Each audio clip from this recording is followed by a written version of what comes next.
हाँ, मेरे लिए रिश्ता ढूंढना शुरू करो। अब मैं हमेशा इन्हीं लंबे बालों को लगा कर रखूंगी। सच बताने से मेरा कभी रिश्ता नहीं होगा, झूठ बोलूंगी तभी मेरी शादी होगी। पर बेटी, ये तो धोखा है ना। अगर शादी के बाद तेरे पति ने तुझे गंजा देख लिया तो वह तुझे छोड़ भी सकता है। कुछ नहीं होगा माँ, मैं अपने पति को कभी पता लगने नहीं दूंगी कि मैं गंजी हूँ। मैं हमेशा इन्हीं लंबे बालों के साथ रहूंगी। वे दोनों माँ बेटी अपने घर को बेचकर मिट्ठू महाराज के जंगल में आकर अपना दूसरा घर खरीद लेते हैं। अरे वाह माँ जी, आपकी बेटी कितनी सुंदर है। इसके बाल कितने लंबे और घने हैं। पर आपने अभी तक इसकी शादी क्यों नहीं की? मैं इतनी सुंदर हूँ तो अब मैं किसी गरीब कौवे से शादी थोड़ी ना करूँगी। मैं तो किसी अमीर कौवे से शादी करूँगी। अच्छा मौका है। कालू कौवा भी अपने लिए रिश्ता ढूंढ रहा है। दोनों की बात पक्की हो जाए तो दोनों की जोड़ी कितनी ज्यादा सुंदर लगेगी। मीनू चिड़िया फिर जाकर ये सारी बात कालू कौवे को बताती है। बस फिर क्या था, मीनू चिड़िया की वजह से कालू कौवे और रानी कौवी का झटपट से रिश्ता पक्का हो जाता है। वैसे तो कालू कौवे का कोई परिवार नहीं है, पर मैं ही इसकी बहन हूँ, इसीलिए मैं ही तुम्हें भाभी बनाकर लेकर जाऊंगी। कालू कौवा भी सुंदर रानी कौवी को देखकर बहुत खुश हो रहा था।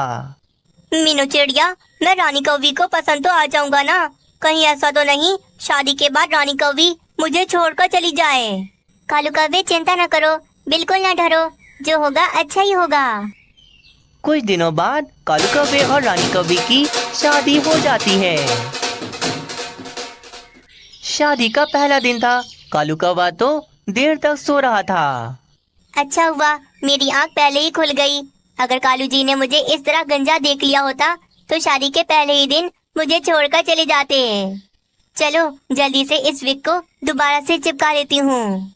रानी कौवी फिर से अपने सर पर वे बालों वाली विग चिपका लेती है और तैयार होकर कालू कौवे को उठाती है। कालू जी उठ जाएं। कालू जी सुबह हो गई है। मैंने आपके लिए बहुत स्वादिष्ट नाश्ता बनाया है। कालू कौवा उठते ही गलती से अपने सर पर हाथ लगाता है। उसका कैप उतर जाता है। और ये क्या, कालू कौवे के भी बाल नहीं थे, वे भी गंजा था। हाय रे, ये भी गंजे हैं। कालू कौवा भी गंजा था। उसने अपने सर पर इसीलिए कैप पहना हुआ था ताकि वे अपने गंजपन को छुपा सके। हाय रे, ये क्या कर दिया मैंने? मेरी पोल तो पहले ही दिन खुल गई। रानी कौवी, मुझे माफ कर दो। मैं तुम्हें धोखा नहीं देना चाहता था, परंतु मेरे गंजपन की वजह से मेरी शादी नहीं हो रही थी। कालू कौवे को इस तरह देखकर रानी कौवी अपने सर से वे बालों वाली विग निकाल देती है। मैं भी गंजी हूँ कालू जी, मैंने भी आपसे छुपाया, परंतु हमारी जोड़ी बहुत अच्छी है। हम दोनों गंजे, अब हम आराम से रहेंगे, वो भी बिना किसी डर के। अब मैं आपको कभी नहीं छोड़ूंगी और आप भी मुझे नहीं छोड़ना। क्या तुम भी गंजी हो? अरे वाह वाह, क्या जोड़ी है हमारी। बस फिर कालू कौवा और रानी कौवी खुशी खुशी एक साथ अच्छा जीवन बिताने लगते हैं।